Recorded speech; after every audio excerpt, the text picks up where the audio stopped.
Assalamualaikum warahmatullahi wabarakatuh. Kembali lagi dengan saya Renata Dwiandora. Saya adalah peserta Latsar CPNS Kementerian Hukum dan HAM. Pada kesempatan kali ini saya akan bahas lagi tentang nilai-nilai dasar ASN atau PNS itu sendiri. Dimana sebelumnya kita sudah membahas tentang akuntabilitas. Nah, sekarang kita membahas tentang nasionalisme dan juga etika publik. Nasionalisme ini sangat penting dimiliki oleh setiap pegawai ASN. Bahkan tidak sekedar wawasan saja, tetapi juga kemampuan mengaktualisasikan nasionalisme dapat menjalankan tugas dan fungsinya. Jadi diharapkan dengan nasionalisme kuat, maka setiap pegawai ASN memiliki orientasi berpikir, mementingkan kepentingan publik, bangsa, maupun negara. Jadi pengertian nasionalisme ya.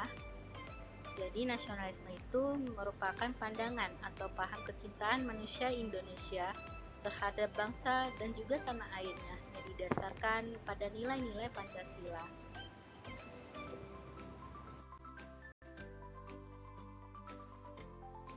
Sebelumnya untuk prinsip nasionalisme itu sendiri bagi bangsa Indonesia ini dilandasi nilai-nilai Pancasila yang diarahkan agar bangsa Indonesia yaitu bisa senantiasa menempatkan persatuan kesatuan, kemudian menunjukkan sikap rela berkorban demi kepentingan bangsa maupun negara.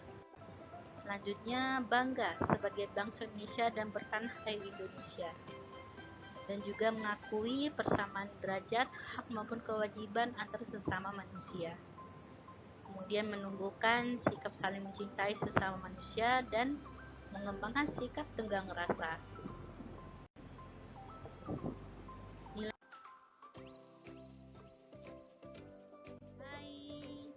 Nilai-nilai nasionalisme itu sendiri sudah digambarkan dari simbol negara kita, yaitu Garuda Pancasila, di mana terdapat 5 gambar yang menandakan adanya 5 sila dengan semboyan Bhinneka Tunggal Ika.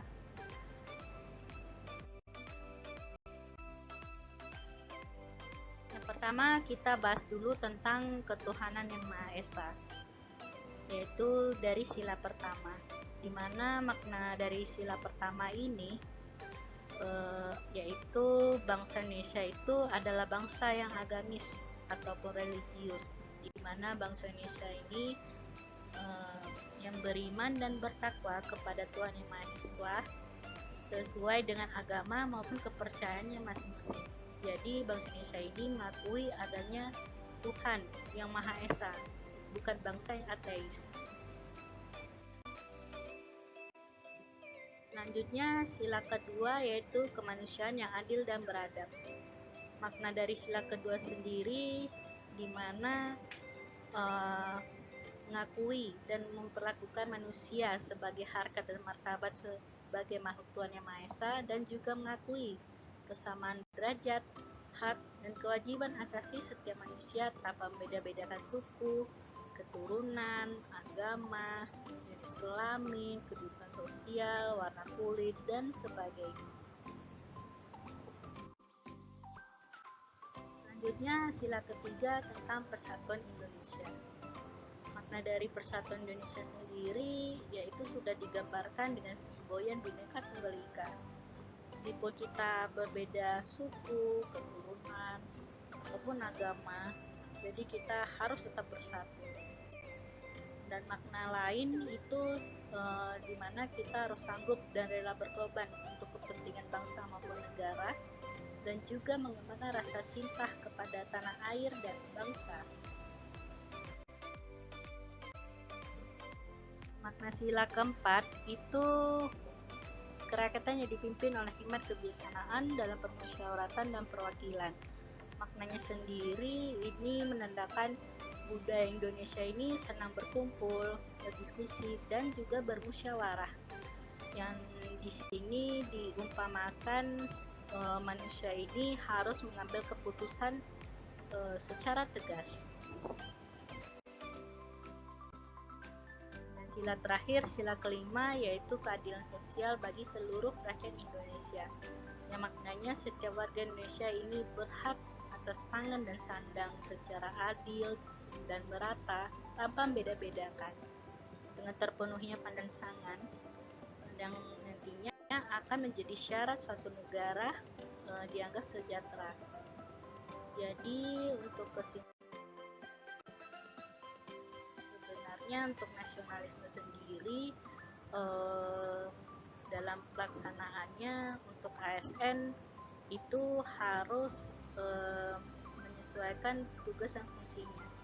Fungsi dari ASN itu sendiri yang pertama itu sebagai pelaksana kebijakan publik, di mana ASN ini harus memiliki nilai-nilai kepublikan yang berorientasi kepada kepentingan publik, yang senantiasa menempatkan kepentingan publik, bangsa maupun negara di atas kepentingan lainnya. Yang kedua, ASN ini fungsinya sebagai pelayan publik, di mana ASN ini harus bersikap adil dan juga tidak berdiskriminasi dalam memberikan pelayanan kepada masyarakat. Jadi ASN ini harus bersikap profesional dan juga berintegritas dalam memberikan pelayanan. Dan yang ketiga itu sebagai perekat dan pemersatu bangsa, di mana setiap ASN itu harus memiliki jiwa nasionalisme yang kuat dan juga memiliki kesadaran menjaga kedaulatan negara, juga bersatu bangsa, mengutamakan situasi damai di seluruh wilayah Indonesia. Dan pada kesimpulan ini untuk tentang nasionalisme, jadi ASN ini harus mampu mengaktualisasikan wawasan kebangsaan dan juga nilai jiwa nasionalisme dalam menjaga profesinya sebagai pelayan publik yang berintegritas.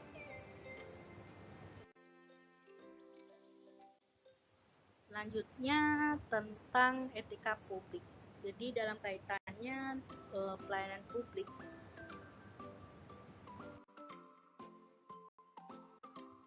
kita harus tahu dulu tentang etika itu sendiri, dan dari pengertiannya itu ada refleksi atas baik buruknya, benar salahnya yang harus dilakukan atau bagaimana melakukan yang baik atau yang benar.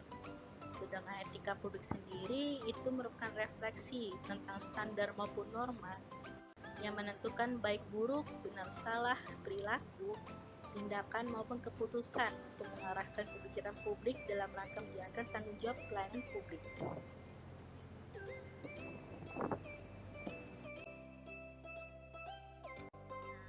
Dari sini nilai dasar etika publik atau kode etika publik untuk ASN sendiri sudah dicantumkan dalam Undang-Undang ASN nomor 5 tahun 2014. Mungkin teman-teman bisa baca.